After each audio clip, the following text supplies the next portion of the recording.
Her sister's drawing room was already crowded when Marie-Madeleine Fourcade arrived.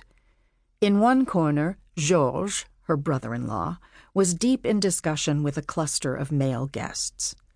Spotting her sister in another corner, Marie-Madeleine crossed the room to join her. Yvonne introduced her to several women, who, after acknowledging the newcomer, returned to their conversation about children, their latest travels, and their incessant problems with servants. At one point, between sips of tea, a small, bird-like woman named Yvonne de Gaulle held forth on the soothing virtues of the countryside, and how important it was to have a house in the country where a busy man like her husband could find a quiet refuge.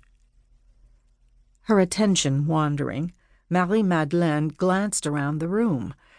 She recognized several of the men, a number of them military officers like Georges, along with a scattering of diplomats, journalists, and business leaders. Ever since she'd returned to Paris, her sister and brother-in-law had included her in their circle of influential friends, many of whom frequented the lively late-afternoon salon that the couple had established at their apartment on Rue Vanneau, not far from the French capital's government ministries and embassies.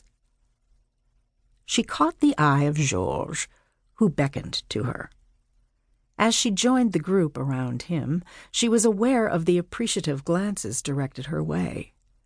Cool and elegant, with porcelain skin and high cheekbones, the 26-year-old blonde was used to being the object of male scrutiny.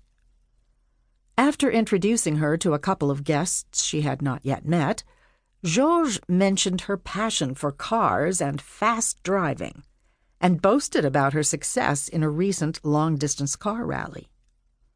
For a minute or two, she and the others debated the merits of various cars, including the speedy model she owned, a Citroën Traction Avant. But the conversation soon returned to the subject that had preoccupied the men from the moment they had arrived that afternoon: Nazi Germany's shocking occupation of the demilitarized Rhineland just a few weeks before. On March 7, 1936, German troops had marched into the Rhineland, a strip of western Germany straddling the Rhine River and bordering France, Luxembourg, Belgium, and the Netherlands.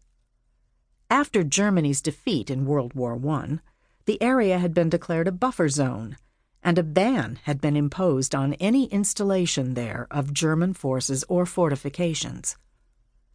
Adolf Hitler's defiance of the ban was his most flagrant violation to date of the 1919 Versailles Treaty, and his most dramatic challenge thus far to the Western Allies, Britain and France.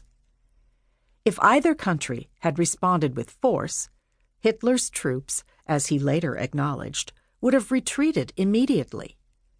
But neither the British nor French lifted a finger to stop the incursion, a failure that appalled those at Georges and Yvonne's salon on that lovely April afternoon. Several of the guests were Army intelligence officers who, for the last 3 years, had been providing information to the French government detailing Hitler's mounting preparations for war. Indeed, in the past few months, they had passed on advance intelligence of the Rhineland incursion itself. To all these warnings, government officials and the top military command had paid little heed. The top brass were equally indifferent to increasingly urgent calls by some of their underlings for the modernization and reform of the French military. As one observer later put it, the minds of the French generals had ground to a halt and were already thickly coated with rust. In their preparations for a future war, members of the High Command remained committed to the kind of defensive warfare that had eventually brought the Allies, at an extremely high cost, a victory in World War I.